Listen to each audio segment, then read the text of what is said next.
nada, no quiero decir nada más que agradeceros la presencia sistemática de estos días en estas jornadas, volver a agradecer al Ayuntamiento, sobre todo al área de Cultura y a Diputación, que nos hayan apoyado siempre. Por eso hemos llegado a la 10ª edición, han apostado siempre por esta actividad y yo creo que han hecho bien. También a la universidad, que colabora con nosotros en diversos ámbitos. Y nada más, ya tenemos cerrado prácticamente el cartel del año que viene, aunque todavía falta mucho, pero espero que tengamos la 11ª edición. De los 5 componentes ya tenemos cerrados a 4, o sea que, como veis, se trabaja con mucha antelación, porque las agendas de algunas de las personas que vienen, si no lo haces así, es imposible traerlas. Y nada más, muchísimas gracias. Mañana todavía se puede ver la exposición en Diputación. Me han dicho que los sábados sigue abierta por la mañana, por lo menos hasta mediodía seguro.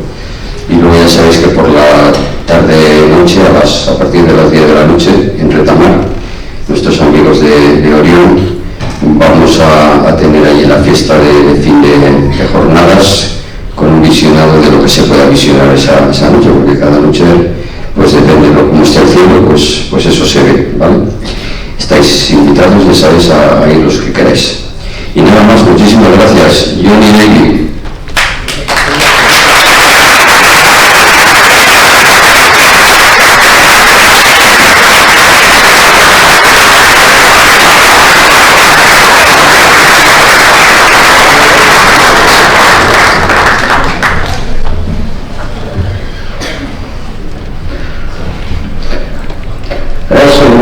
Gran privilegio poder presentar David Hilmers, que es nuestro astronauta de turno, pero muy lejos de ser una persona de turno. Tiene una carrera militar, una carrera de astronauta y una carrera de médico, todos. Carreras completas y distinguidas en cada caso. Entre sus muchos logros, ha volado 4 veces en órbita, en espacio, y además él y su esposa han pasado años de su tiempo libre ayudando de forma muy diligente, con mucho empeño, a poblaciones en países con bajo desarrollo, en circunstancias muy difíciles, de una forma realmente inspiradora. Entonces, a veces uno dice es un privilegio de presentar a alguien, es una forma de palabras, pero en este caso no es ninguna forma de palabras, es del corazón, que estoy muy contento de presentar a David, que va a dar su charla sobre astronáutica y aspectos médicos.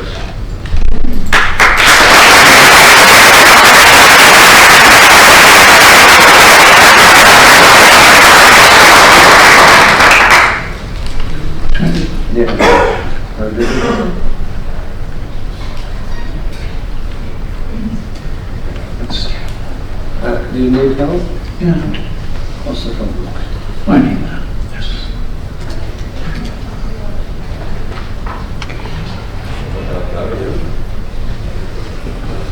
Antonio, quizás puedes subir.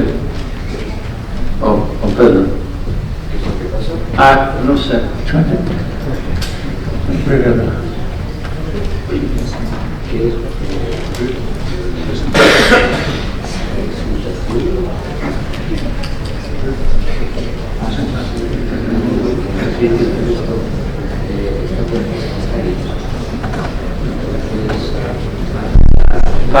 Para toda la pantalla.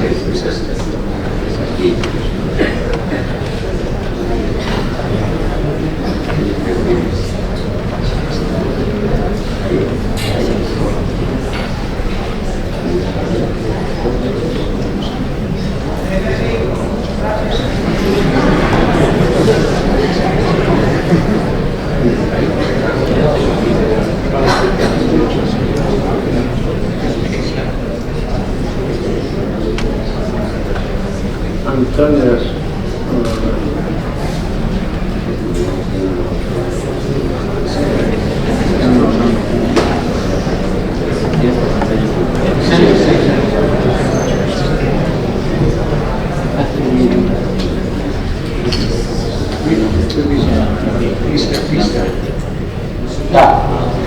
Gracias.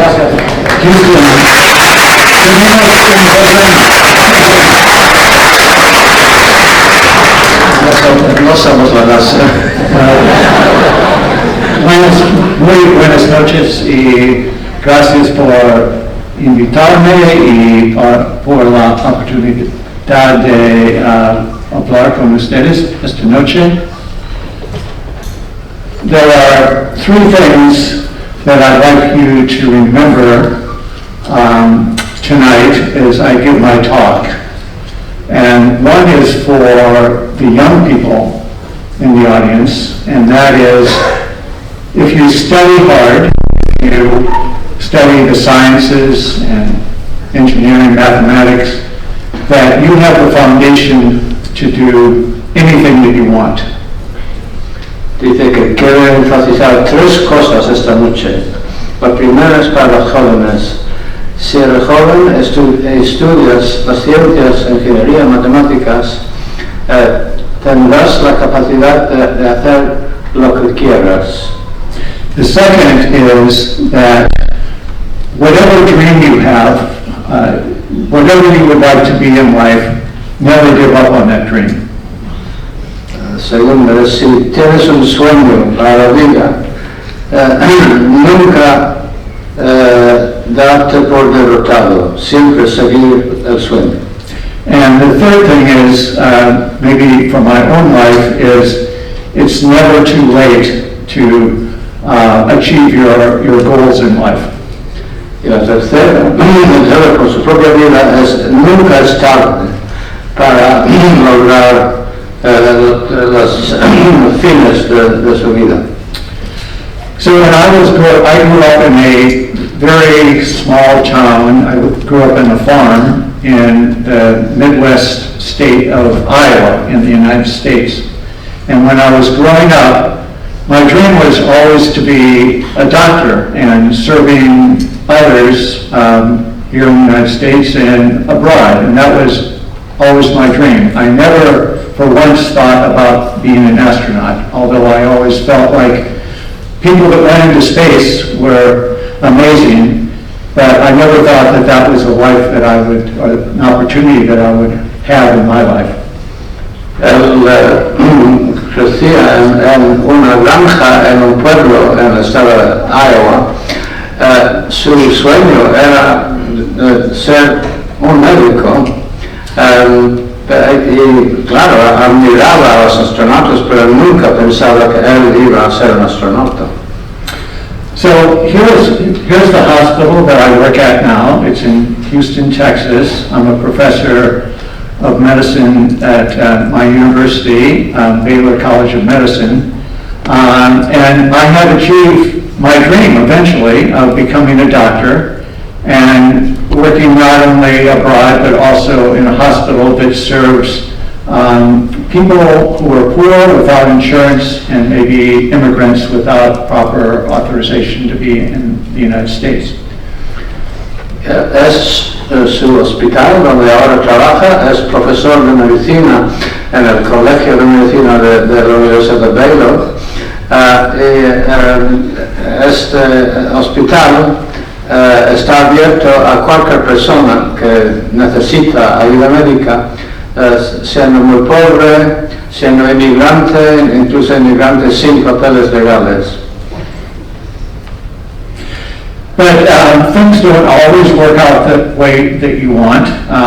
When I was at the university, the Vietnam War was going on, and we had a lottery, and the people that had a low number in the lottery, they would know that they would have to go into the military. And that was the only lottery that I ever won, and I ended up going into the Marine Corps. Pero la vida no siempre toma el derrotero que uno piensa, Durante la guerra de Vietnam,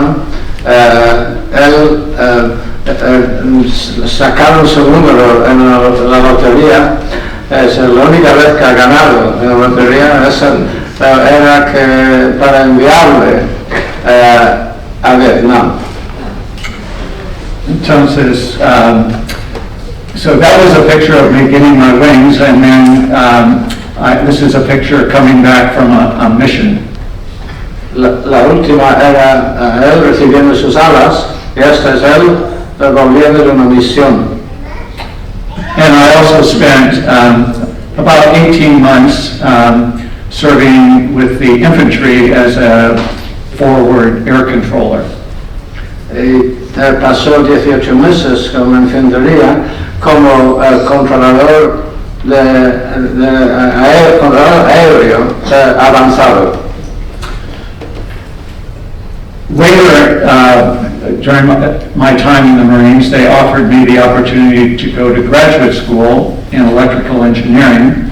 And this is me with my son, my oldest son, who at the time was very young, but is now in his 40s and still living with me. Some things never change. But I received two advanced degrees in electrical engineering at this university. Ahí está, después los marines les dejó la oportunidad de graduarse con un grado avanzado en ingeniería eléctrica. Esto es con su hijo, entonces muy joven, ahora 40, ahora con 40 años que sigue viviendo con él. So after I finished graduate school, I went overseas, back overseas. I was in Japan at the time, and the space shuttle program was just getting started, and they putting out flyers that ask for people to apply for the space shuttle program as astronauts. And at the time, I had never thought about being an astronaut, but I looked at my qualifications, and I had engineering degrees, and I had flying experience, and so I thought, what the heck, I'll give it a try, not thinking that I would ever be chosen. Pues después de esto, estaba en Japón cuando NASA anunció la convocatoria de astronautas. Él nunca había pensado ser astronauta hasta este punto, pero cuando vio sus propias cualificaciones, que tenía grados en ingeniería y experiencia de piloto, pensé, bueno, quizás me presento. And qué sorpresa, I was selected as an astronaut and in 1980, and 4 years later I had my first flight. Le seleccionaron a su propia sorpresa en 1980 y 4 años después su primer vuelo. And so my first, each of our missions has a mission patch, and so this is the patch from my first mission, and it was a military mission, so I can't say too much about it, but these were the crew members, all military officers that flew on that mission. It was the first flight of the Space Shuttle Atlantis. Entonces, eso fue el patch, la pequeña bandera que ponen los astronautas. La misión era militar, con lo cual él no puede decir nada de la misión. Sus compañeros eran todos militares y el primer vuelo del transportador Atlantis. And it's kind of funny because I always had this dream to be a doctor someday, which stayed with me. But when you're waiting for your first space mission, the last thing you want to do is see a doctor, because the only thing that doctors can do is to ground you or tell you you can't go on the flight. So I was very anxious to have that first flight, And so I tried to avoid telling anyone if I wasn't feeling well or I had a problem. Pues aunque todavía tenía su sueño de ser médico, antes del vuelo, dije, lo único que un médico puede hacer es declararte enfermo para volar. Entonces él nunca iba a decir nada sobre sentirse un poco mal antes del vuelo. So this is a photo of my first flight, and the first flight is always something special because you have no idea what it's going to be like, and it's very hard to explain except that you go from being on the ground at 0 kilometers per hour, and in 8 minutes and 32 seconds you have reached a velocity of about 17,500 miles per hour. I guess that's 25,000 kilometers per hour. Yeah. Sí, el primer vuelo es, no sabes lo que va a pasar o cómo va a estar, pero de todos modos, en 8 minutos y 32 segundos vas de 0 velocidad en el suelo a 25,000 kilómetros por hora en el espacio. Y suddenly, de repente, the engine's cut off, and you've gone from having 3 times the force of gravity thrusting you back into your seat to being weightless and everything's floating. Bueno, de un golpe cortan los motores y vas de tener 3 veces tu peso normal aparente a 0, flotando. So one of our favorite things to do when we're in space is to take pictures of the Earth. And you might recognize this. These are the Straits of Gibraltar, and then way over the corner right here is ALMERÍA.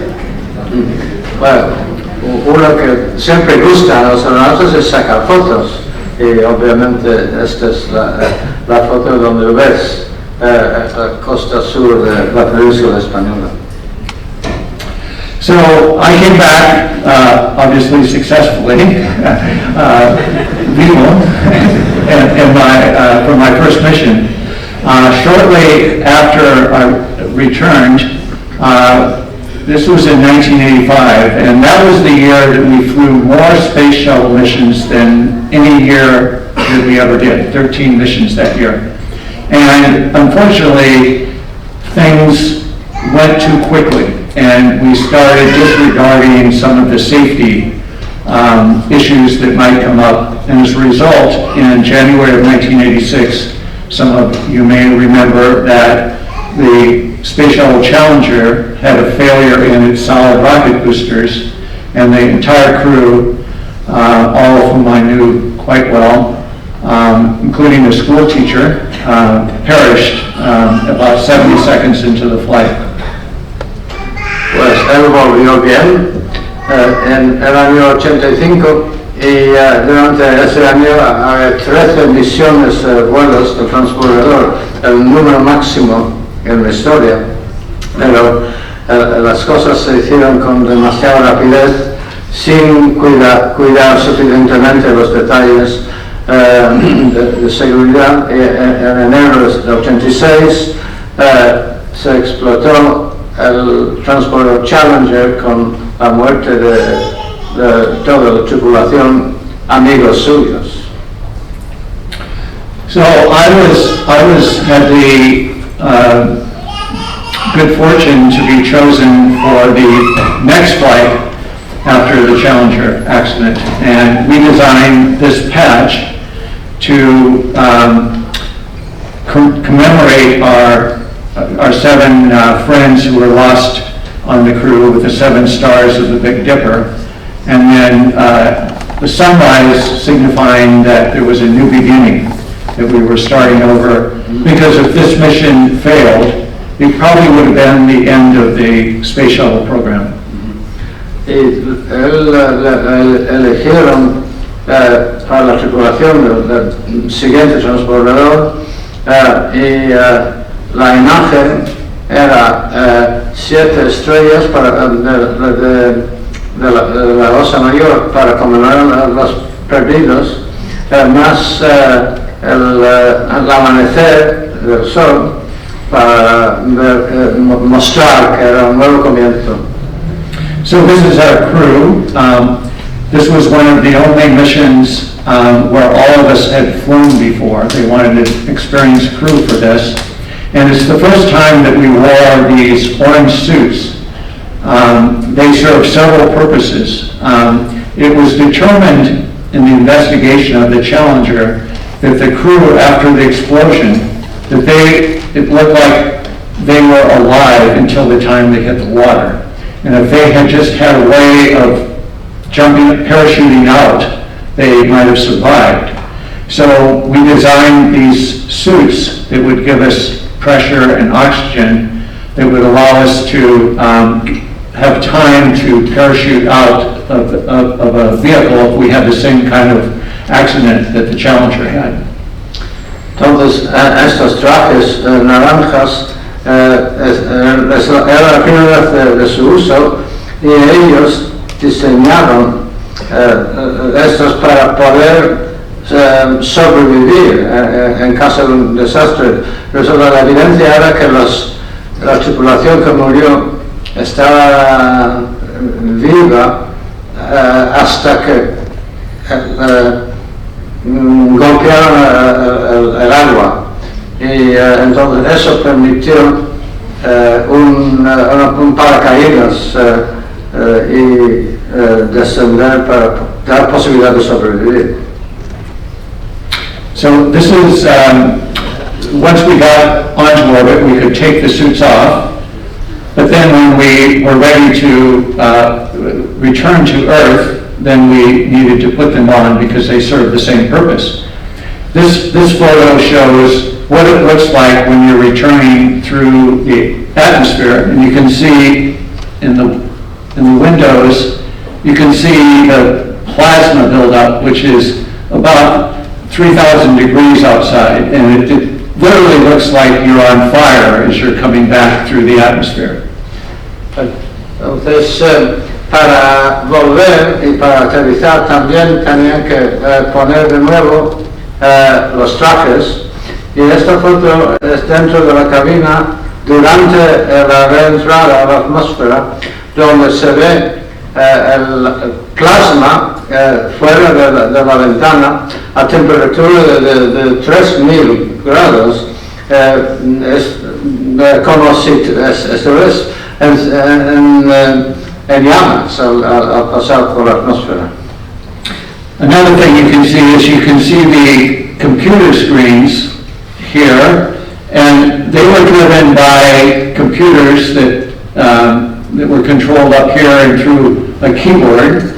And these computers were the same computers that took the Apollo astronauts to the moon.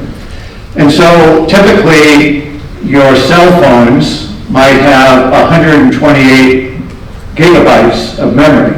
Mm-hmm. These computers had 128 kilobytes of memory. Sí, los ordenadores que eran los mismos que fueron a la Luna con Apolo tenían 128 kilobytes de memoria, mientras que tu propio móvil puede tener 128 gigas de memoria.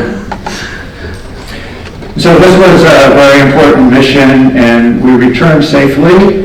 And this is President George Bush the first that met us at the bottom of the ladder as we came off the space shuttle. Bueno, foto de la vuelta con el presidente Bush, el primer George Bush, para recibir los astronautas. So my third mission was another highly secret mission that was actually for the CIA, and I really can't tell you too much about that, other than we were, again, an all-military crew, and we, because of the purpose of the mission, we had to fly farther north and south, higher inclination, than any humans have ever done. And so we got to see parts of the Earth very far north and very far south that other people haven't had the opportunity to see. Su tercera misión era una otra militar, de hecho de la CIA, y él no puede decir nada más, salvo que esta es la tripulación y que a causa de lo que tenían que observar, la órbita fue más al norte y más al sur, tenía una inclinación más alta que cualquier otra órbita del transbordador. So this was a great mission because we got to see most of the Earth, and also we were flying in a very low orbit. So even though our orbit wasn't very stable, we couldn't stay up very long. We had a very close look at detail on the Earth, and this is one of the cameras that we use to take photographs in the days before digital photographs. Bueno,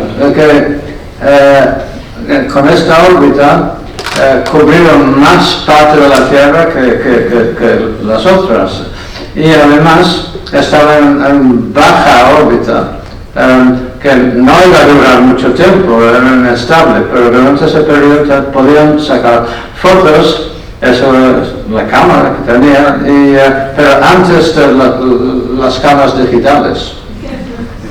And this is a photo of Antarctica, which I think it's one of the unique photos because I don't think any other crew has had the opportunity to snap photos of Antarctica because we flew so far south. Antártida, y él piensa que ninguna otra tripulación ha podido sacar tal foto. And this is a picture of the northern lights, and when we were at the reaches, the most southerly or most northerly reaches, we would literally fly through these photons that would be emitted from the aurora borealis in this case, and you can see the green and blue that are photons from ions of oxygen and nitrogen that's caused by particles from the solar wind. You can probably explain this better. Sí, entonces eso en el norte, en la aurora borealis, y estaban tan bajos que penetraban las cortinas de la aurora, y los fotones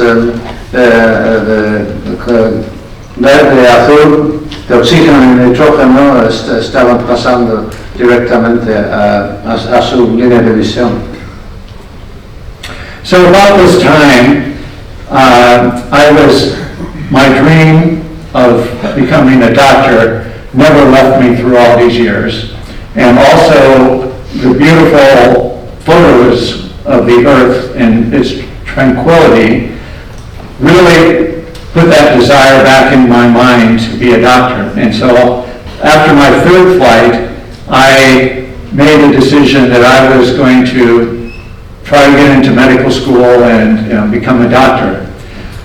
And just as I was applying to medical school and about to take the entrance exam, one of my friends who was on another mission was killed in a plane crash, and they needed someone experienced to step in, so they asked me to step in for my fourth mission.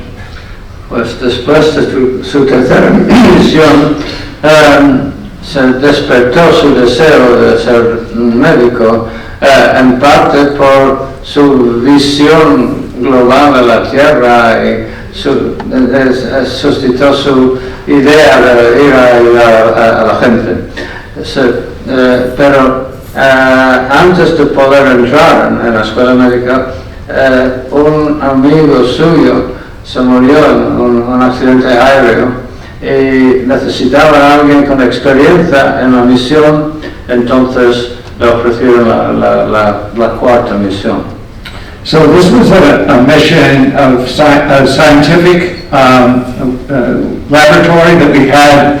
You can see the shuttle, and this is a laboratory in the payload bay of the shuttle. And on that mission, there were about 70 different experiments that I had to learn the science and how to perform them in a space of about 6 months. and I was studying for taking the prerequisites at the same time for medical school. So it was a very busy time for me. Sí. El laboratorio que se nota en la imagen contenía 70 diferentes experimentos y él tenía que aprender cómo funcionaban todos esos experimentos y además sacar los exámenes para entrar en la escuela médica durante un periodo de 6 meses antes de la misión. Muy exigente. And this is a picture of our crew. We flew in 2 shifts so that we had round-the-clock operations, and the 3 of us on the right were on 1 shift, and the 4 on the left were on the other shift. Entonces tenían turnos durante la misión, era tan exigente la misión, en grupos de 3 y 4, cada uno con su turno durante el vuelo. So one of the experiments that I had to perform was one that wasn't real pleasant, and this was a rotating chair that would rotate you in 3 axes to stimulate the inner ear. And the purpose was to find out what would make you sick in space. And so they spun you around in different directions and measured the movements of your eyes and how you were doing to try to investigate why it is that about 70% of astronauts for the first 3 or 4 days of the mission become ill. They have nausea and they need to become accustomed to the environment of space and weightlessness. Entonces, esta es una silla en 3 ejes que lo giran en el espacio para experimentar a ver cuáles son las condiciones para producir vómito. Porque la mayoría de los astronautas durante los primeros días de un vuelo tienen vómitos, se sienten náuseas y el experimento está para investigar. So this is one of those pictures that I think I really love because for one reason the Middle East is always clear. It's kind of like ALMERÍA. The skies are always clear and so you can take good pictures. But this kind of shows you the tranquility on Earth, and so you can see the Dead Sea. This is the Nile River Delta. This is Israel, and the Gaza Strip is right here. And we know that even though this looks fairly peaceful, that there's a lot of strife and poverty going on there. And you can see off into the horizon. You can see Jordan and Lebanon into Syria, Saudi Arabia. So it's a beautiful picture of the Middle East. It's one of those pictures that evoke feelings to me of seeing such a beautiful picture, but knowing that there's a lot of strife and poverty going on below. Pues es una imagen del Medio Oriente, todos sus países, Egipto, Líbano, Israel, etcétera, etcétera. Para David, él lo ve como una imagen de gran tranquilidad a sabiendas que realmente es una zona con mucho conflicto y mucha pobreza.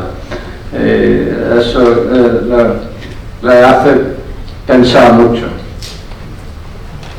So we landed safely on that mission, and I was able soon after this mission I retired from NASA and I went to medical school and spent the next 8 years going to school and going to advanced training,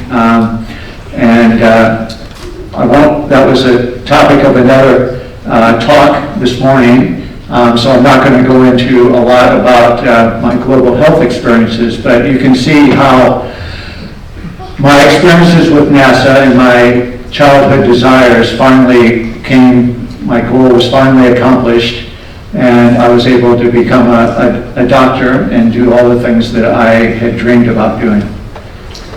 y después de esta cuarta misión salió de la NASA para estudiar medicina.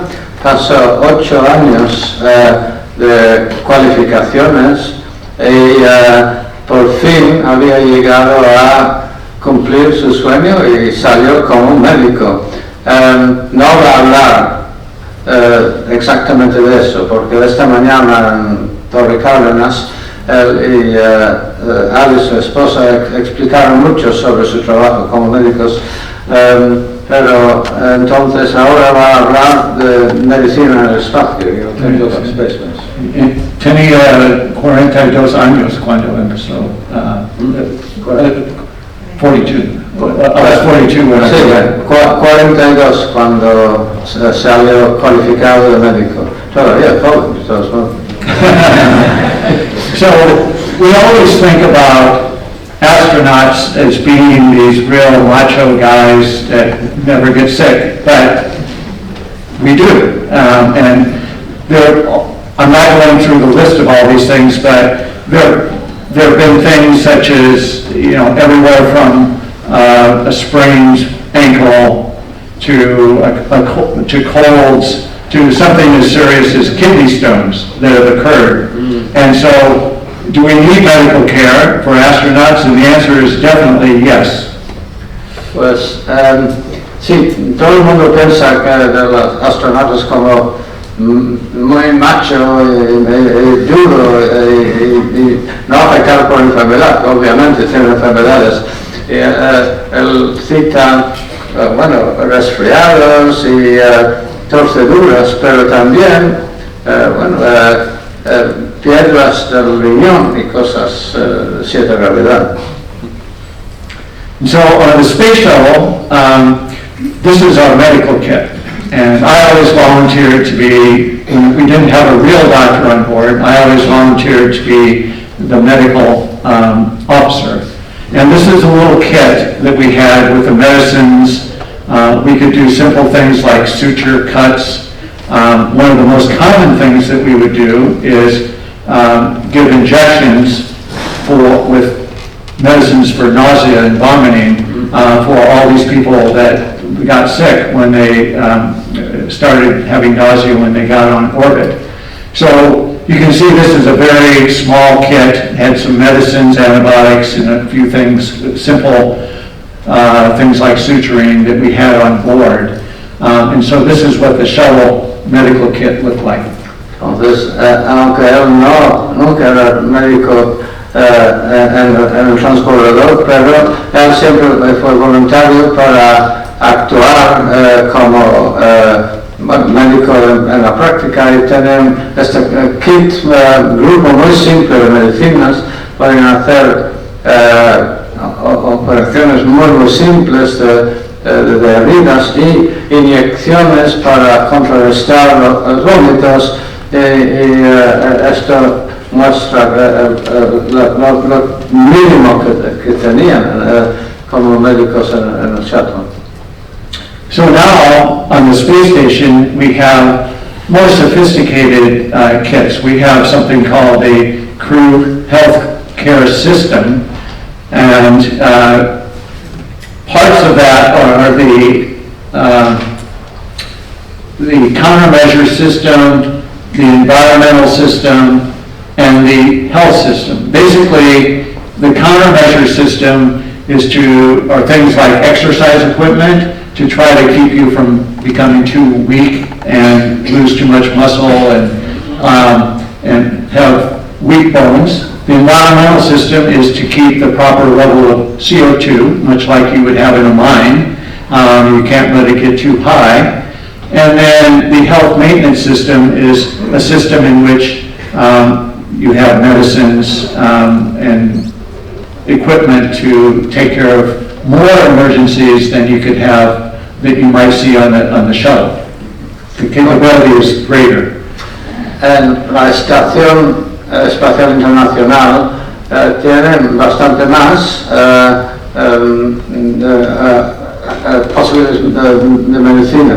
Tienen un sistema para mantener ejercicio, para prevenir debilidad física, tienen un sistema para controlar la atmósfera, en concreto para mantener bajo el nivel de CO2, el dióxido de carbono, y una serie de medicinas y instrumentos médicos.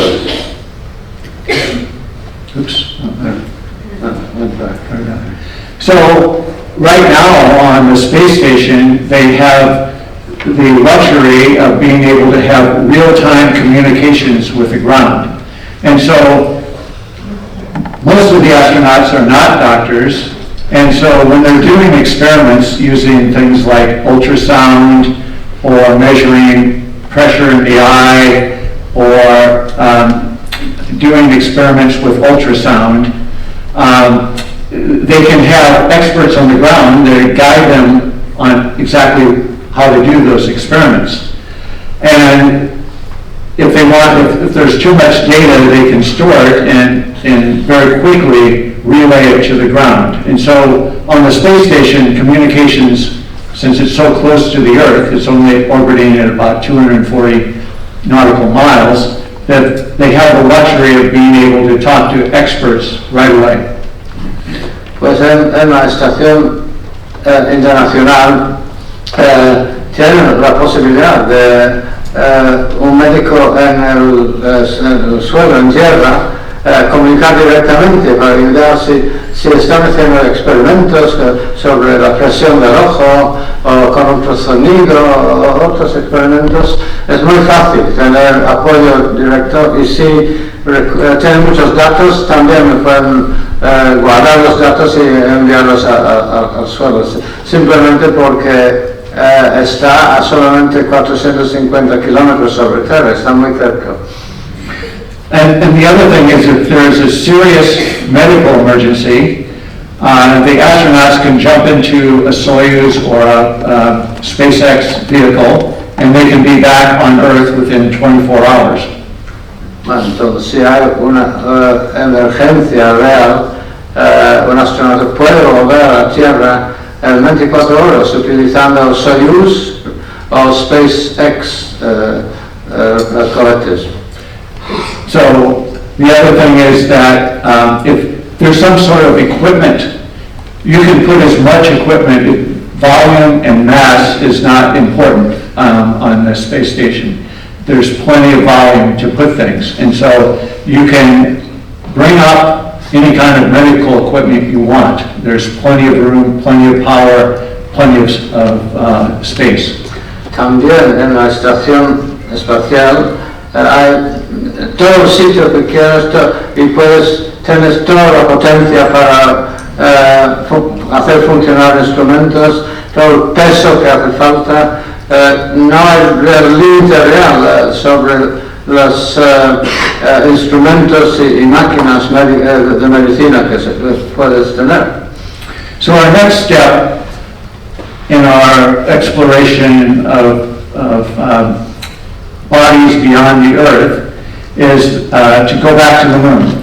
And our present schedule, which is always seems to be shifting farther into the future, is to to launch this year a spacecraft that actually could carry humans but won't have anybody on board to the moon this year, and probably by 2025 to launch the first humans back onto the moon, and for a short stay. And from there, we will build on that and have a space station around the moon. We'll have habitations that will be left there and can be resupplied. And so these are our plans for our re-exploration of the moon. Entonces ya está en marcha el programa Artemis para explorar de nuevo la Luna. Este año van a lanzar un cohete que no va sin personas, y en el año supuestamente 2025 van a lanzar los primeros astronautas, probablemente se atrasará un poco más, que van a pasar unos días y después poner una estación espacial alrededor de la Luna y habitaciones en la Luna y un programa poco a poco para establecer una base en la Luna. So comparing this with the space station, it takes communications about 1 to 2 seconds to get to the moon at the speed of light. And so you can send a signal, you can say something to the astronauts, and within about 3 or 4 seconds, you'll have your answer back. You'll also be able to supply, since it's not that far away, you'll be able to bring up more medical equipment. And if there is an emergency, the astronauts on the moon can get back to Earth in as little as 3 or 4 days.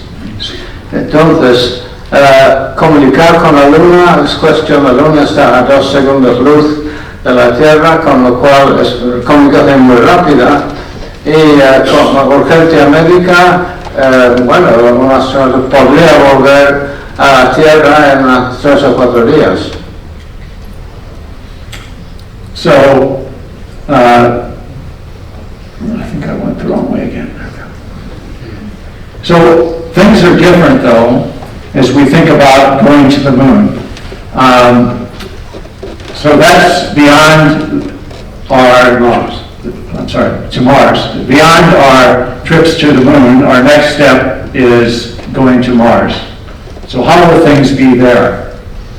Pues, pero ir a Marte es muy diferente y él va a hablar de los problemas, sobre todo de los problemas médicos que pueden surgir. So this is a little picture of what the trajectory of a spacecraft leaving the Earth would be and how it would land on Mars. And you can see that here we have to pick just the right time to launch. And so this is where the Earth would be at launch. And you can see here's where Mars is at the time of launch. And so Mars and the spacecraft would meet over there. And it can take as long as 9 months for us to go from Earth to Mars to get there.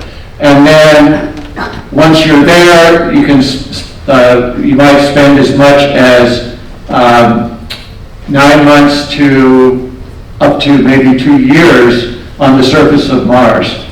And the communications are going to be very difficult. There are times that because of the location of the Earth to Mars, you may not have any communications more than once every 24 hours. Communications going to Mars, en route to Mars, might take as long as 24 minutes for the signal to get to the spacecraft, and then 24 minutes to get back. And so, unlike the space station, we don't have real-time communication with the spacecraft. There may even be times when the sun is between Mars and Earth, and you can go as long as 3 weeks when the sun would block the communications. Well, son el diagrama da órbitas de Tierra y Marte y la órbita de transferencia de una nave entre Tierra y Marte, y el viaje puede durar 6 meses o 9 meses. Después, para planificar, lo más probable es habrá que permanecer en la superficie de Marte durante 2 años y volver. Pero la comunicación también es complicada. La duración de la luz o del radio para llevar un mensaje son de 25 minutos de ida y 25 minutos de vuelta durante el viaje. Pero si resulta que entre la nave y la Tierra se interpone el Sol, puede haber un periodo de 3 semanas sin comunicación. Entonces es mucho más complicado. No hay comunicación instante directa entre Tierra y Marte y la nave.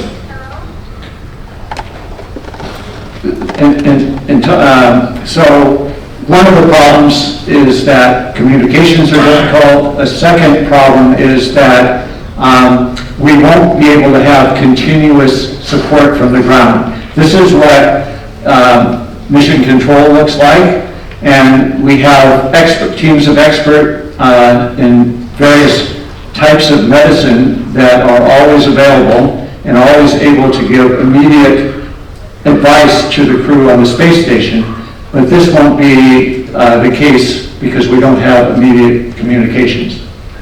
Eso es control de misión típica hoy día, y hay equipos de médicos siempre en servicio para ayudar a la tripulación de la Estación Espacial Internacional. Eso será imposible en el viaje a Marte. This is a photo of what taken by one of the rovers of the Earth from Mars, and you can see how it's just this tiny little dot that you might be able to see that's Earth. It gives you an idea of how far it is away from Earth, how far away Mars is from Earth. And what that means is, once you take off on the mission, there's no turning back.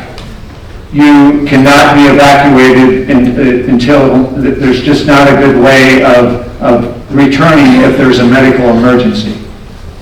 La foto de Marte como el punto azul muy pequeño da la impresión correcta de la gran dificultad, de la imposibilidad de dar la vuelta.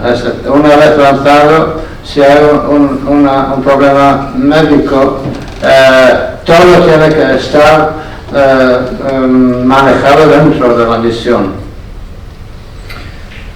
And the other thing is that once you take off on a mission, it is not like the space station where you continually have resupply ships coming from Earth that can bring up the equipment, new medicines, new innovations in medical care. They can continually be updated on the space station.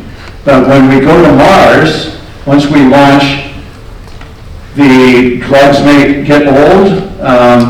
We have whatever we carry is all that we're going to have. We can't be resupplied. Bueno, en la estación internacional es posible siempre subir nuevos medicamentos, nuevos instrumentos, y en rumbo a Marte todos los fármacos están lo que están, no hay posibilidad de renovar, y hay que manejar así. So what are some of the main problems that we have? So one is weightlessness, and we know that this causes bones to become weak, it causes muscles to atrophy, causes your heart to be deconditioned. Problemas en el espacio, ausencia de peso, eso causa los huesos a debilitarse, la musculatura también y el corazón en particular. Radiation is a big problem. In low Earth orbit, you still have protection by the atmosphere and the Earth's magnetic fields, for example, protect you from radiation. But once you get beyond the Earth's gravitational magnetic fields and the atmosphere, you no longer have that protection from radiation that we'll talk about in the next slides. Y la radiación en órbita cerca de la Tierra, tienes protección un poco de la atmósfera y más del campo magnético que impide la llegada de partículas de radiación fuera de esta zona. Eso no hay tal protección. There's isolation and stress that's caused by being in it's probably going to be a very small vehicle that takes us to Mars. And so if you can imagine being with the same 4 people for 3 years in this small enclosed space, behavioral health, depression, loneliness from your friends and family on Earth are going to be a major problem. And just getting along with each other is going to be a problem. Aislamiento y problemas de convivencia en un espacio muy pequeño, todo tipo de estrés durante 3 años, ausencia de amigos y familia, todo eso causa posibles problemas psicológicos. And there are other problems with the environment and adjusting changes in work schedules. And then there are problems that we didn't even know existed until recently. We have found on the space station that some astronauts develop blood clots because the flow of blood isn't, we don't have gravity to help us return blood to the heart. We've also found that there are ocular problems by the buildup of fluid around the brain. And there are other problems like dust on Mars that is very tenacious, it's very sticky. So there are many problems that affect the health of the astronauts that we have to deal with. Y hay otros problemas relativamente recién descubiertos, por ejemplo, la sangre tiende a coagularse por la ausencia de gravedad para controlar el flujo. También fluidos en la cabeza afectan el ojo. What do you say about on Mars being sticky? Oh, the polvo, the dust.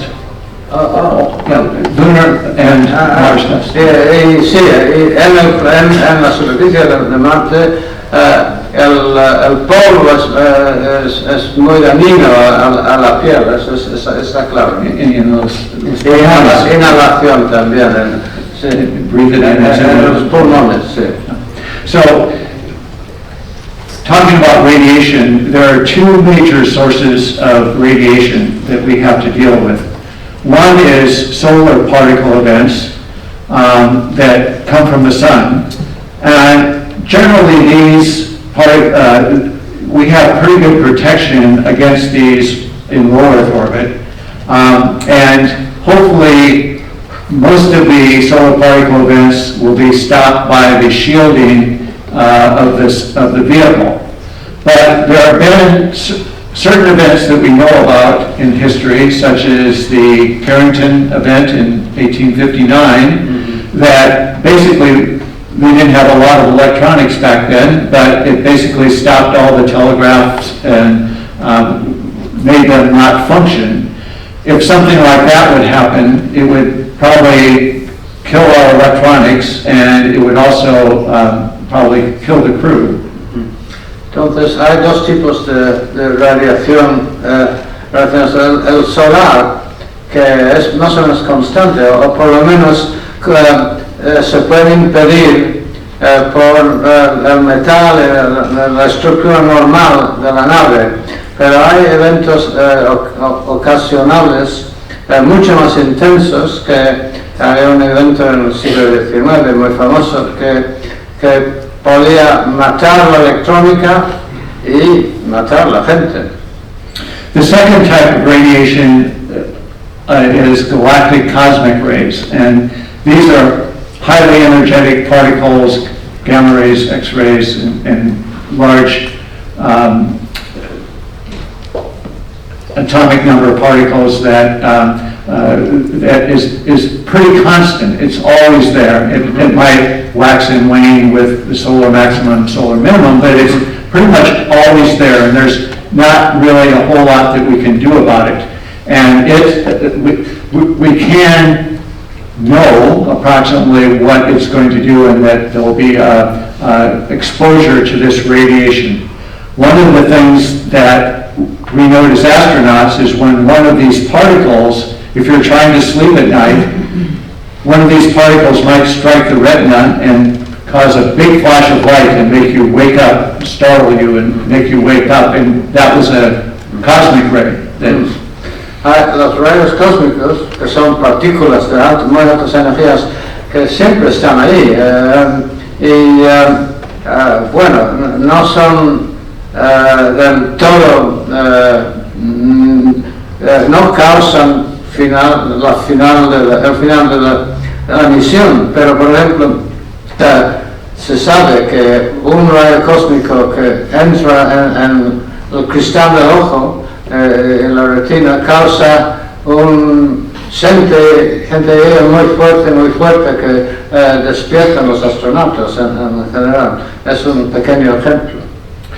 So this just gives you an idea of the level of radiation that might come from being on a mission to Mars. And MSV stands for millisieverts, which is a unit of radiation that basically says what kind of damage a certain amount of radiation will cause to blood-forming units like the bone marrow or rapidly turnover-wearing tissues like the gastrointestinal tract. And you can see that generally if you're on Earth at sea level, which we are, that you'll get about 1/1000th of a sievert every year. But if you're going to Mars for 3 years, because you don't have the protection that we do here on Earth, that you'll have exposure of about 1 sievert.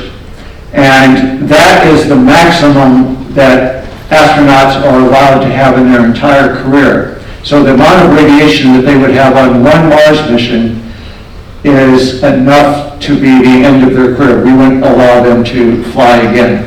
So this is mostly from the cosmic rays. Just over time, you get this constant exposure.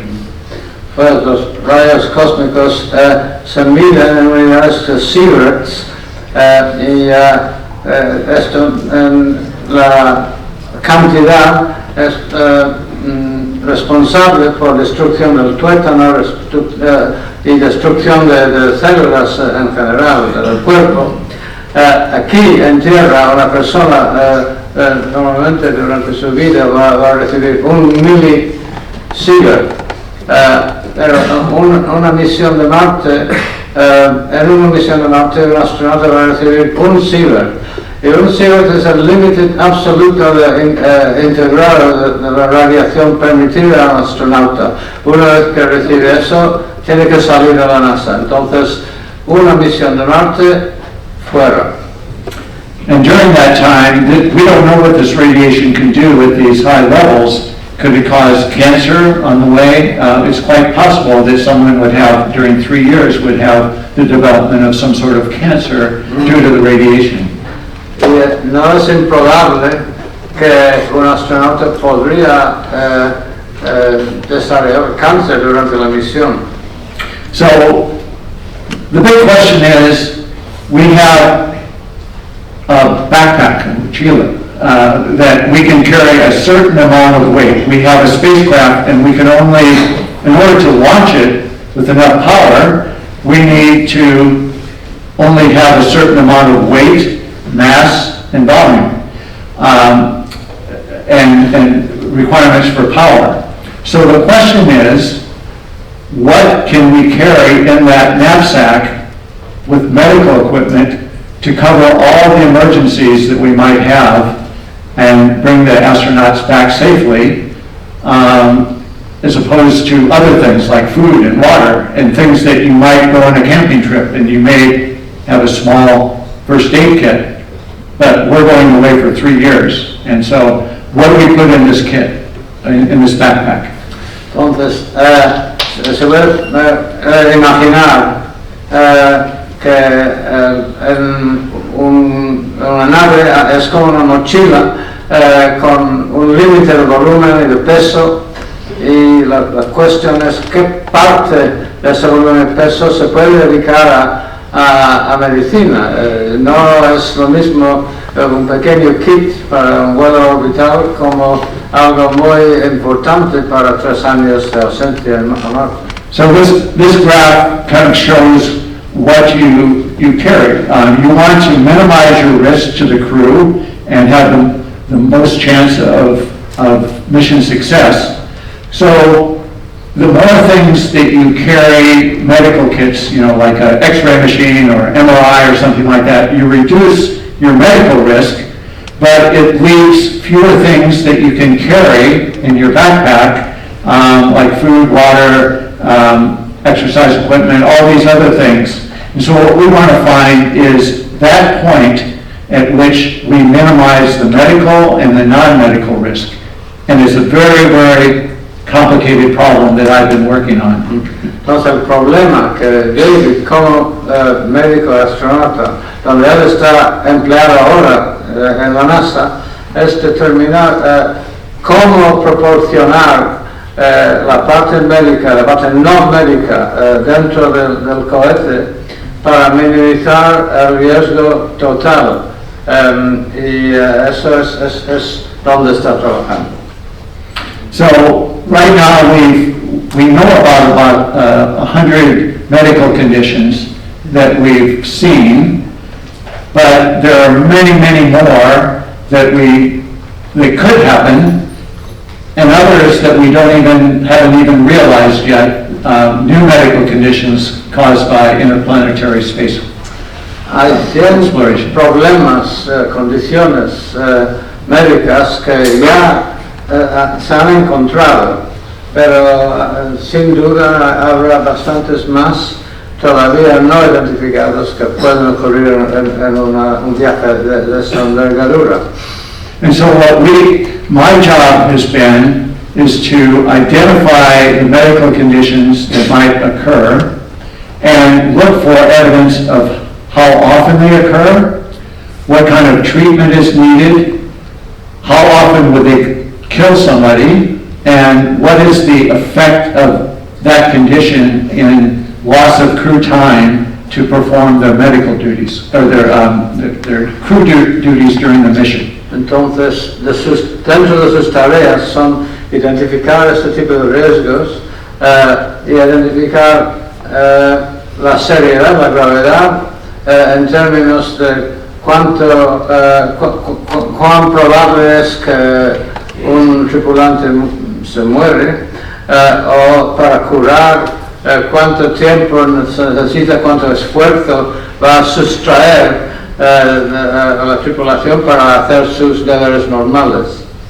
So we have come up with a very complex computational tool that will allow us to put all this medical evidence into a computer program, and it will run millions of simulations, like Monte Carlo simulations it's called, and we'll come up with how many, if we have certain conditions, like a 3-year mission with 4 astronauts doing 500 spacewalks on Mars or during the transit there, what will be the loss of crew life, what will be the impact to the mission, and will allow the managers to decide how much of this equipment, how much medical equipment do we carry, and how much non-medical equipment do we carry.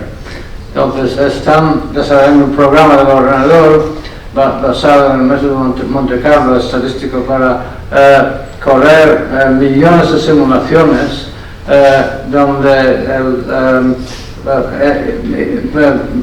ponen lo que han aprendido de la medicina y donde los que van a determinar la política de organizar la misión pueden hacer su juicio sobre cómo proporcionar los elementos del viaje.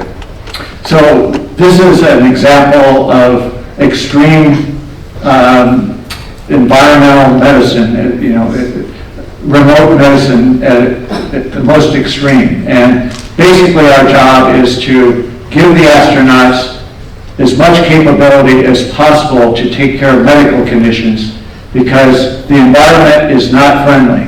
There are so many things out there, whether it's radiation or lack of leaks in the cabin that might cause you to lose oxygen. All these things are trying to kill you. And so our job is to try to give them the capability to make it safely and make it back. Entonces, la tarea, su tarea de su equipo es dar a los astronautas las herramientas máximas para guardarse contra un entorno muy hostil y darles la máxima probabilidad de volver sanos y salvos. So we're devising artificial intelligence and programs that a crew member could have on a smartphone or a tablet. It's much like what you see on your own cell phones. You can touch a particular application, and it will provide the crew medical officer with information about the diagnosis and the treatment and the rehabilitation of an astronaut that might have a medical condition. Entonces, un programa de inteligencia artificial que se puede correr en un teléfono o tablet va a tener aplicaciones para dejar que el oficial, el responsable de medicina puede rápidamente obtener una diagnóstica y su respuesta en términos de tratamientos, y eso es, él va a estar en su mano. So I'm a consultant now for a company that is developing a smart assistant that will help astronauts, kind of like Siri on an iPhone. And it uses augmented reality glasses that can help provide crew members with instant information about a medical condition, and I'd like to just show a little cartoon as my final slides about how this might function. Él es consultante a una compañía que está desarrollando un programa con realidad virtual para ayudar al astronauta a decidir su propio tratamiento. So this might be an example. An astronaut here is handling some pressurized vessels on the way to Mars. Este ejemplo, dibujo, el astronauta está manejando algunas bombonas de gas bajo presión.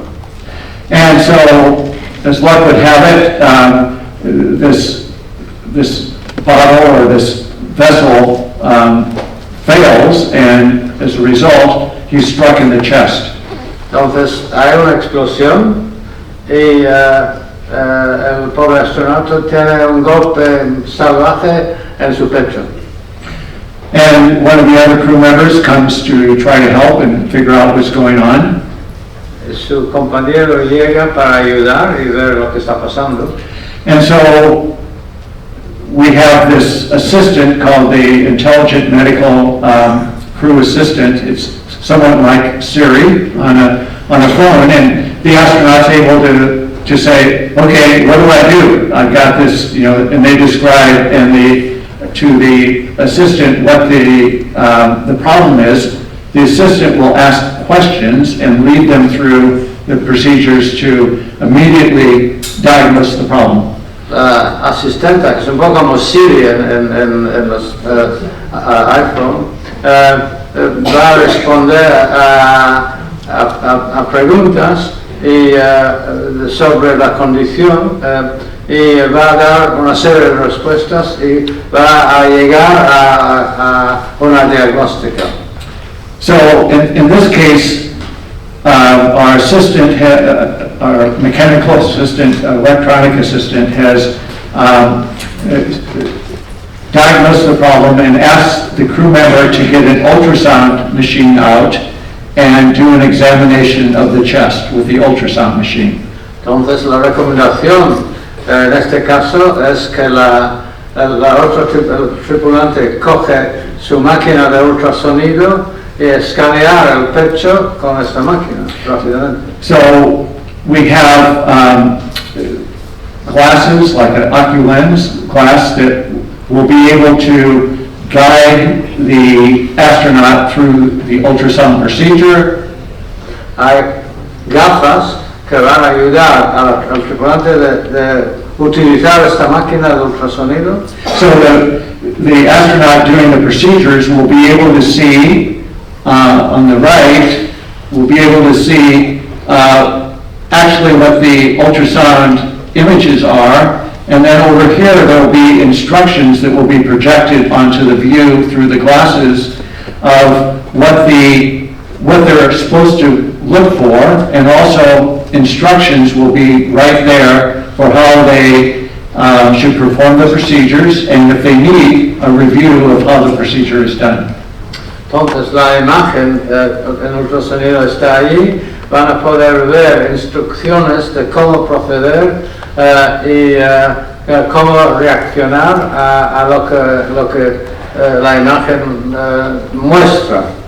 And so the smart assistant will take all the information, vital signs, all the answers to the questions that have been asked, and the results of the ultrasound, and will be able to recommend. In this case, we found that there is fluid blood around the heart, and so in order to save the astronaut's life, they'll need to go in and remove the blood from around the heart, which is a difficult procedure.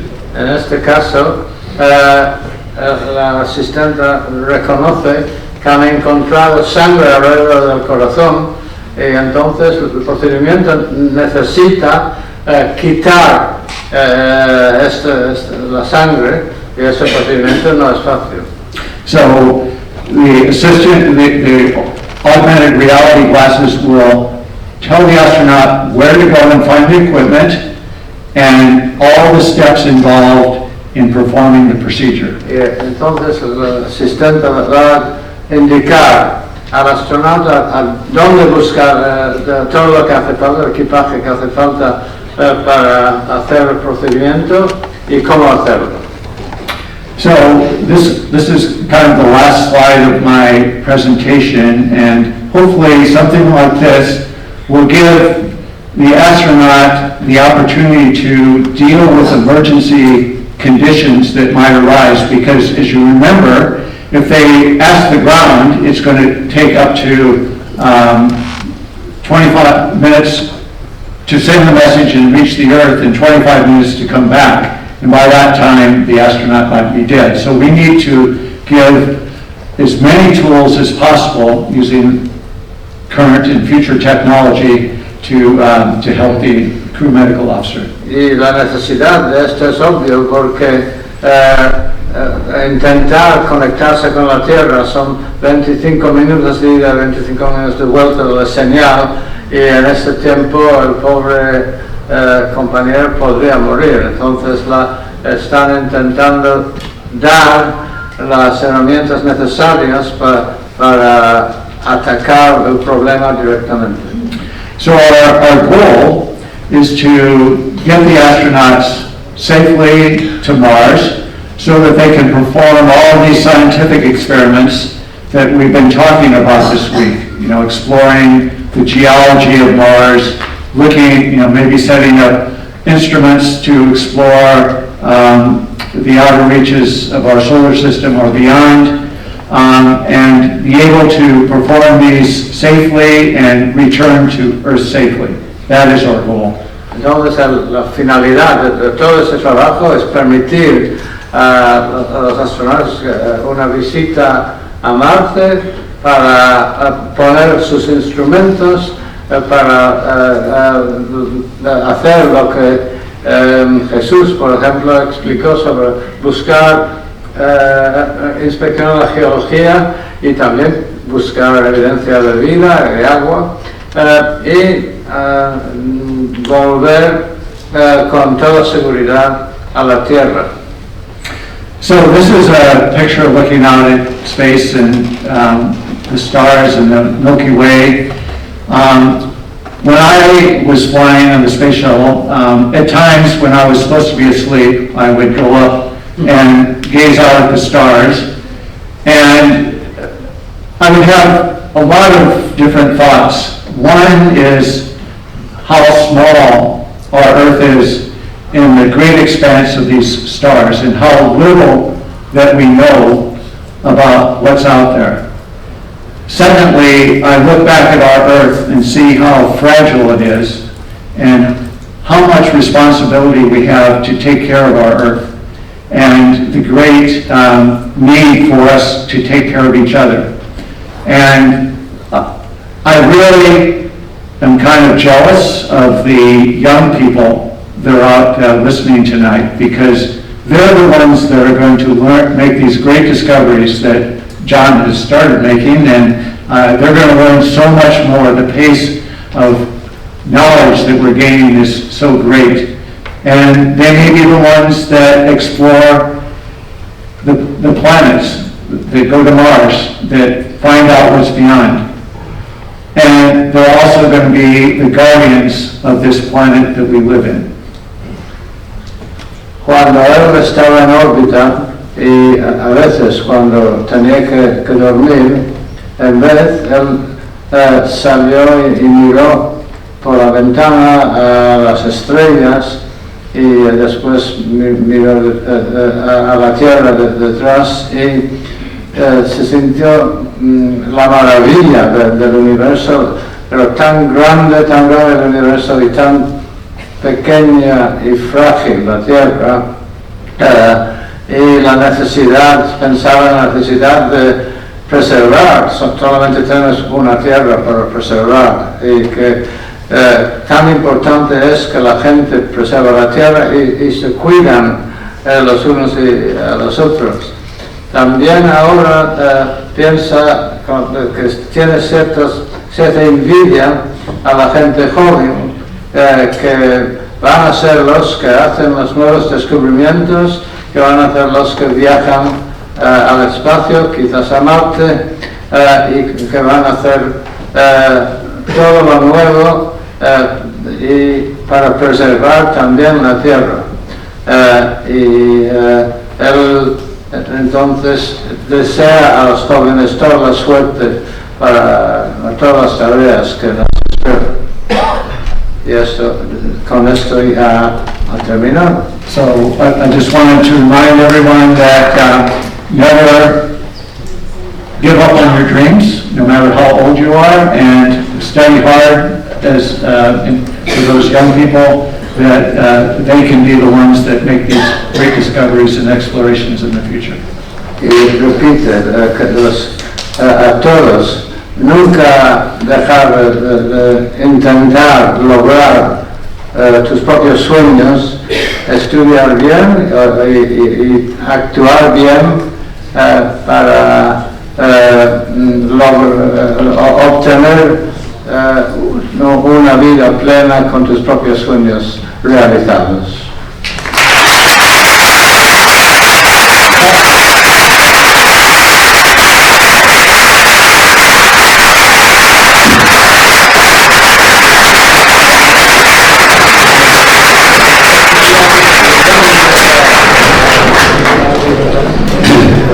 Bueno, me imagino que quizá haya bastantes preguntas. Vamos a intentar que la gente haga preguntas cortas, rápidas, que sea un poco ágil el tema, porque ya es muy avanzada la tarde y no vamos a poder hacer demasiadas. De todos modos, el sábado en retomar por la noche va a estar David Hilmers también por ello, o sea que os animo a que vayáis. Vamos a hacer las preguntas que podamos, no van a ser probablemente muchas, pero no os enrolléis demasiado con las preguntas. A ver, levantad la mano. Buenas noches. La verdad es que la conferencia no va para pocas preguntas ni cortas, sino para explayarse preguntando. Yo tengo casi 1000 preguntas que hacerle, pero bueno, la primera es que como ya hay evidencia científica de procesos médicos en la Estación Espacial Internacional por el tiempo que lleva, quisiera saber dos aspectos. Uno, el aspecto psiquiátrico y otro el aspecto somático. En cuanto al aspecto psiquiátrico, si se ha producido en alguna ocasión alguna contención química por un problema psiquiátrico. Y en el aspecto somático, si se ha tenido que evacuar a alguien por intervenciones quirúrgicas urgentes, y cuántos episodios de accidentes vasculares, tanto a nivel cerebral como a nivel cardíaco, se han dado durante el tiempo que haya estado algún astronauta en la Estación Espacial Internacional, porque de eso se puede sacar evidencia o se habrá sacado evidencia para el transporte de seres humanos hasta Marte.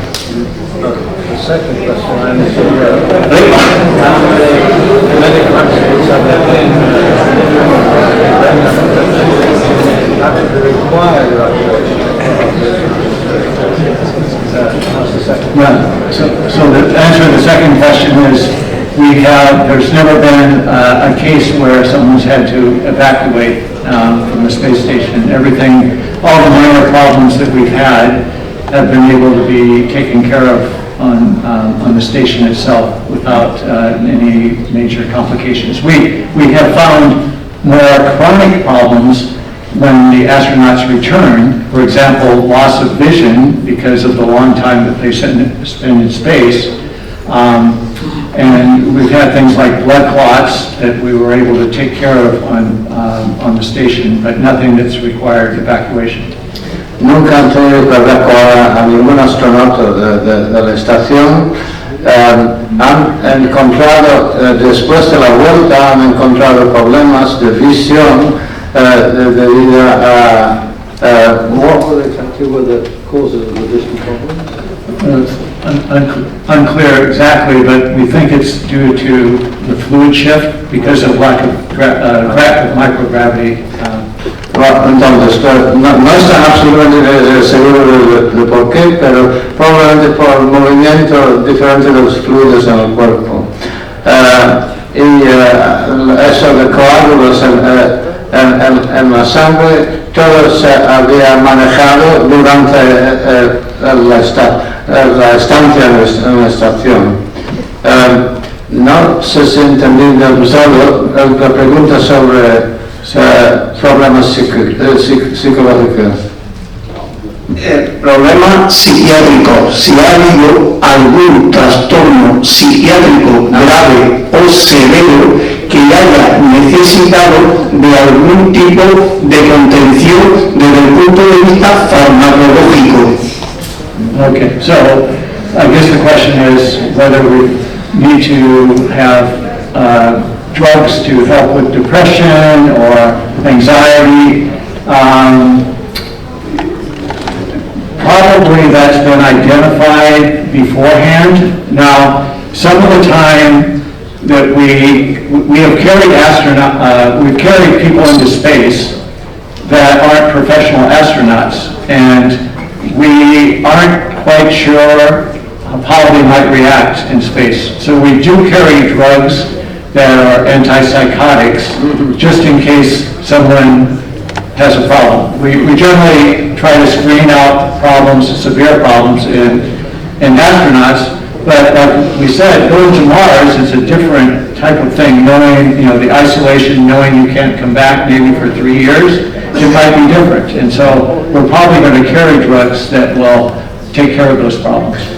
Hasta ahora, en cuanto a los astronautas, es posible diagnosticar bien y antes del vuelo y de hecho probablemente impedir un vuelo de alguien que podría dar problemas psicóticos.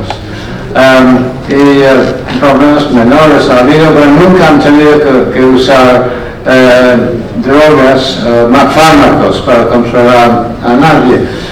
Solamente últimamente cuando hay gente que vuela al espacio que no son astronautas, que no son profesionales, Capitán Kirk, por ejemplo, entonces sí han llevado fármacos para tratar posibles problemas, pero nunca han tenido un problema de este tipo. Al contrario, viaje a Marte puede dar problemas mucho más severos por la longitud y aislamiento. Okay, so my question is kind of short. If the medical surgeries are different in space because of the absence of gravity? Oh, definitely. It would be much more difficult to perform surgery, not only because it's difficult to position and control movements in space, but also how do you contain, once you do open someone and they start bleeding, it's just, the blood's going to kind of float away. You need a way of maintaining it. And also, all this, any equipment to do surgery is going to be weighty. It's going to take up a lot of space, and we just have to decide that if certain things happen, if you have a tumor or something like that, or even appendicitis, we may just have to decide to treat it with antibiotics instead of doing surgery, just because of the difficulty. Cirugía es excepcionalmente difícil, no solamente por la falta de gravedad, sino no se puede controlar fluidos. Entonces, para resumir un poco, es muy probable que, y además, los instrumentos, los equipos son pesados, con lo cual probablemente vamos a tener que controlar utilizando antibióticos en vez de cirugía. Apendicitis, por ejemplo. Hay dificultades de este tipo, seguramente. Okay, so the second question is kind of obvious, knowing that the term of like space tourist is coming out. If space tourists also have medical equipment. I'm sorry, I didn't quite catch that. If space tourists also have medical equipment. Or space tourists. Tourists, if they have equipment, I mean, they go up. Usually, the equipment that is taken on, you know, like the SpaceX tourist mission or Blue Origin, like Jeff Bezos, they're like the Jeff Bezos Blue Origin missions. The whole mission lasts 12 minutes from the time it lifts off till the time they land, and so you're not going to do anything during that time. There just isn't time to do so. I'm sure that some of those tourists get sick during the mission, but we just wait for them to come back down and then we take care of them. Se habló de los turistas y la respuesta es que hasta ahora los turistas solamente han subido durante 12 minutos, con lo cual no hay problema, hay que recuperarlos For longer missions, they would just be like another member of the crew, and so whatever equipment that we are carrying for that, whether it's a short trip to the space station or whatever, they would be treated with whatever equipment is already on board. Y en misiones más normales, más largas, un turista se considera como otro miembro de la tripulación y se tratan con las máquinas y los fármacos, etcétera, que ya están ahí. Buenas noches. La primera pregunta, él personalmente, ¿qué opina de... No, ¿qué opina? No. Si entiende las guerras en un ser inteligente y luego estas excursiones, entre comillas, a marcianas, ¿cuánta comida por persona haría falta y cómo se soportan 60, 80 grados bajo cero? The food that they'll need for how much and how they get on low temperatures. Oh, with low temperatures. The second is how they, two questions. Yeah, so about the food, I mean, we just need to see how much is available for the entire trip, but presumably we will need to grow some of the food I don't think we'll be able to take enough supplies for 3 years for a mission. So presumably, we're going to have some sort of botany project or something in which we grow, during the mission we grow plants, or while we're on Mars we do that. Maybe somewhat like the book, or the movie The Martian, where they grew potatoes on Mars. We'll probably have to do something like that, because I think it will be impossible to carry all that food and be able to get it out of Earth orbit, low Earth orbit. Entonces, en cuanto a la comida, será necesario producir comida, hacer crecer plantas.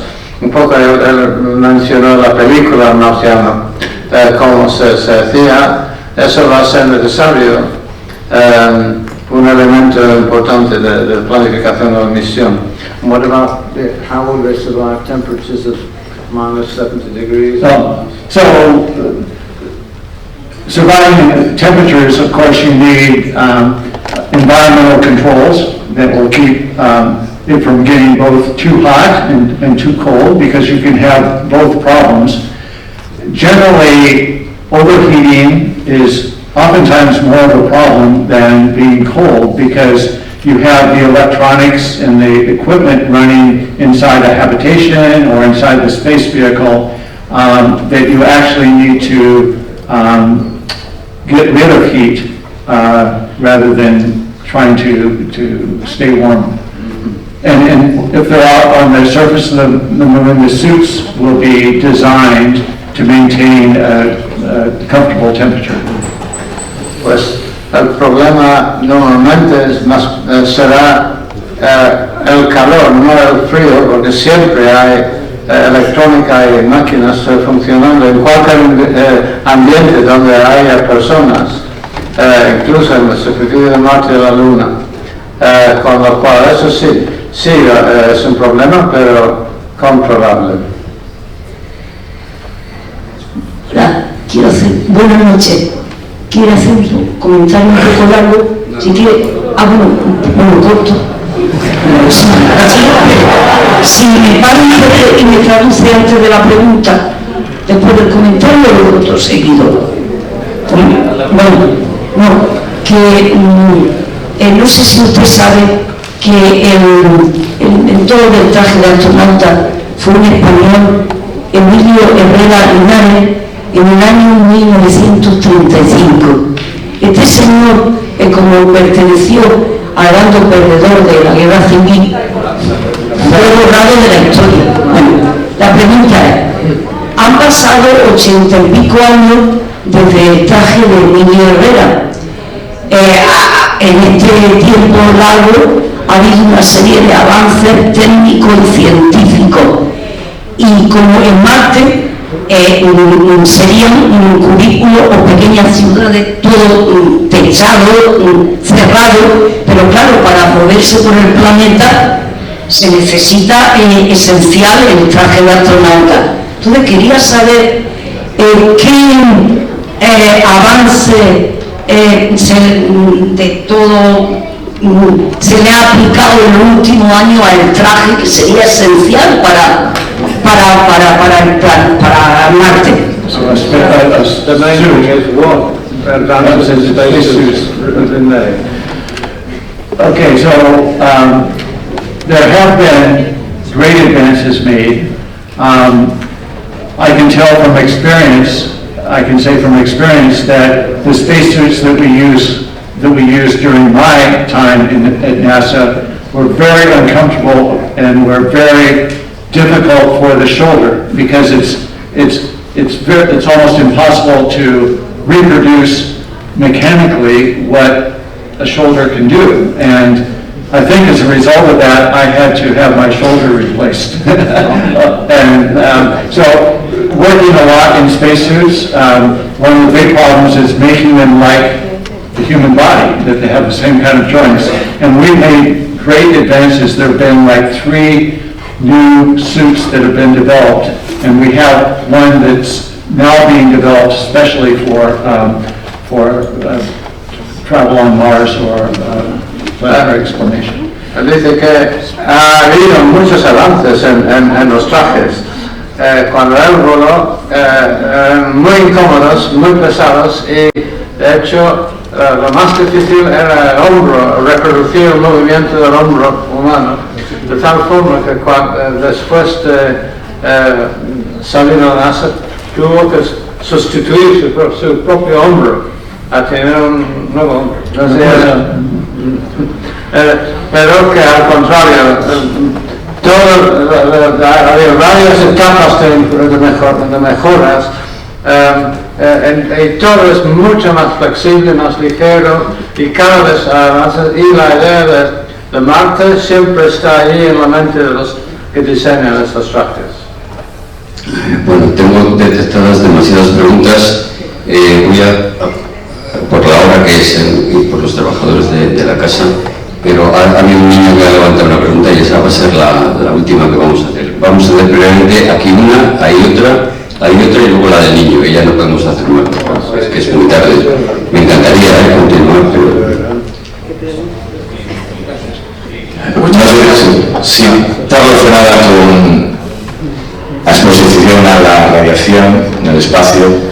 Me gustaría saber si de cara a esa futura misión espacial a Marte es un riesgo que me imagino que se estará investigando para tratar de encontrar una solución a esa exposición a la radiación, y lo que me gustaría saber es si se sabe o se tiene alguna idea ahora mismo de por dónde van esas investigaciones, si es quizá, no sé, alguna cubierta a lo mejor de agua o algún tipo de campo magnético portátil para esa futura nave espacial, o si por el contrario podría ser un riesgo que se asumiría en una primera misión a Marte, o si al contrario, si no se soluciona ese problema, no se puede ir a Marte. Gracias. So this is a problem, obviously, that's very important and something that we are actively investigating. And so there are various things that you can do. One of the easier ones is to use DNA to look at the genome of people that might be going. And we know that there are certain individuals that have a higher propensity to suffer radiation damage to their DNA. And we can look at the genome and pick individuals that might be less susceptible to it. Other things that we can do is to build a little shelter with more radiation protection inside the vehicle. It would be kind of like a shelter you would go in if there was a big solar particle event, or maybe even to protect against cosmic rays, which is a more difficult problem. And there are various medicines that have been thought to maybe be protective, and we're actively seeing if there's ones that don't have side effects, unfortunate side effects, that we might be able to use to protect astronauts on the way to Mars. So there are a number of kind of fallout investigations as well, but those are some of the primary methods that we're using to try to reduce the risk. Para reducir el riesgo hay tres cosas. Una es investigar el genoma del DNA de los astronautas posibles, porque algunas personas son más vulnerables a daño por rayos cósmicos, y eso es detectable, donde se puede elegir de antemano los menos susceptibles. También hay posibles pequeños cuchitriles donde el astronauta puede entrar muy rápidamente si hay una emisión solar. Y también hay medicinas que se investigan para protección contra radiación. El problema con ellos son sus efectos colaterales, y son tres de las más importantes investigaciones que se están haciendo. Hola, Para lo de la misión para Marte, has dicho que la comida se conseguía allí con plantas. ¿Y el agua cómo se conseguiría para 3 años? Amount of water, Willie said how much, I think the question was about how are you going to have enough water? Water. Yeah, and so one of there's various ways of making water. On the space shuttle, we had fuel cells to produce electricity. And on the space shuttle, the waste product of the reaction with hydrogen and oxygen is water. So we actually had too much water, and we had to dump it overboard. Now on the space station, they're not carrying fuel cells, they're getting all their electricity from solar panels. And so you can use that excess electricity for hydrolysis to create water. And the other thing is that they completely recycle all the fluids that are made. In fact, they even take urine and they purify it and they're able to drink it. So they're, depending on how we produce electricity, we will probably be able to produce enough water for the mission. Bueno, históricamente en el transportador las pilas para crear electricidad funcionaron por la combinación de hidrógeno y oxígeno. El producto era agua y de hecho tenían tanta agua que tenían que echar una parte del agua. En la estación internacional no, todo se hace con paneles solares, pero la electricidad puede usarse para electrólisis y coger agua, y todos los fluidos a bordo se reciclan y se purifican, hasta la orina se puede purificar y producir agua potable. Good night. Thank you for staying here. One question. When the space crew return to the Earth, they need some health care to stay on the Earth. Okay, so after the missions, particularly it depends on the length of the mission. On the missions that I was on the space shuttle, it would be a week, 10 days, or something like that, and we would be a little unstable, but usually after a day or so of being back on Earth, everything was okay. But if you're up on the space station for a year, for example, when you get back to Earth, you're not able to even walk. And so the rehabilitation can take up to several months before they're somewhat back to normal. En misiones de una semana, aunque hay efectos, pero se recupera la estabilidad y posibilidad de andar y todo dentro de un día. Pero si estás durante un año en la estación espacial, entonces al volver a la Tierra uno ni siquiera puede andar, y la rehabilitación puede durar meses. Bueno, muchísimas gracias a todos vosotros por haber venido, y thank you very much, David, y yo también a ti por toda la ayuda que nos prestas.